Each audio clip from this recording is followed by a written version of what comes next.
Leo, welcome to the show. Leo, were you here on our French night when we had the French magazine? Yes, I was here with Doc Watson. Yeah. It was a wonderful night for me playing in it. I think Doc and I played a Sam McGee derivative together called The Last Steam Engine Train, unless I'm making it up. Now tell me about the Nancy Griffith album. It just came from there. It's her first album for Atlantic, and it's bringing in a bunch of people to play on the thing. Today was John Prine and Odetta and myself, the Indigo Girls. Roy Husky was there. John Gorka was there, doing a Pete Seeger arrangement of a Zulu melody called Wimoweh. Oh, the Lion Sleeps Tonight, the thing that wonderful. Tokens did years ago. One of my musical director here tonight is one of the Tokens, as a matter of fact, coincidentally. Who had the original record of The Lion Sleeps Tonight, Norman Bergen. Who was a partner of Reed Whitelaw's, right? Which is a Leo, name I'm sorry. No, it's just a name that came up back there. A guy I met, he wrote "Yummy, yummy, yummy." I got love in my tummy. Yeah, he's involved with those. Yummy, records. yummy, yummy. What? I've got love in my tummy. Oh, that's a heavy lyric. It's a heavy lyric. It's a paradigm of bubble gum. Hard to beat that one, I think. One of our researchers came up with an article from the San Antonio Express where you said you used to rehearse inside an old refrigerator. My goodness. Is that true? I'm trying to think what that could be. Or do you just make up these stories wherever you go?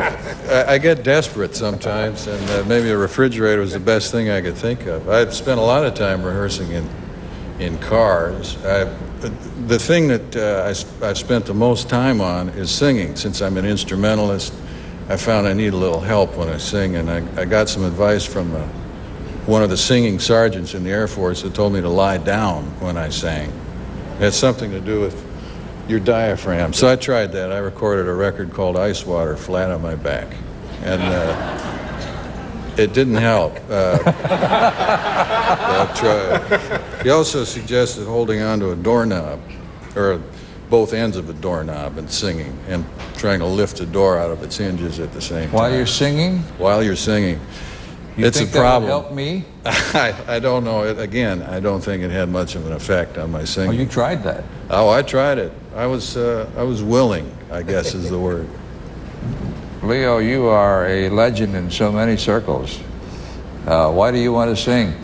You know, you mentioned that. It reminds me that my manager told me the other day that I was still a legend, which is one of the funniest things I've ever heard from anyone. At any rate, or Leo's World and Welcome to It. Do you have a hard time accepting that?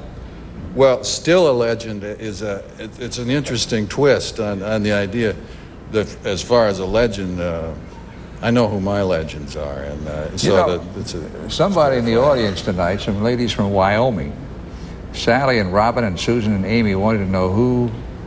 Well, I'll read their question. Whose guitar playing do you admire? I used to live in Wyoming, in Cheyenne. Joe Pass leaps to mind immediately. Joe Pass is virtually a master, I think.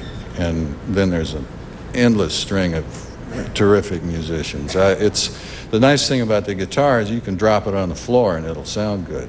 You can listen to somebody who's played for 2 years and hear something you've never heard before. It's something about the instrument, the way it's tuned, the narrow range that it has. It creates things all on its own, I think. But Joe Pass, Paco Pena, Paco de la Cia, Chet Atkins, or Sam McGee, for example. Do you like Django Reinhardt? Yes, but it was an acquired taste for me because I like to hear the right hand. As a result, Joe was an acquired taste. And he's done something really radical, I think, for a musician who depends on harmony and melody or exploits it so well, which is to begin playing with his entire hand after decades of using a plectrum. He's finding a middle ground on the guitar that people have dreamed about for years, and Joe's getting it. Obviously very creative and still searching for it. Absolutely. Let me take a break, my friends. We'll be back with Dan Riley after this.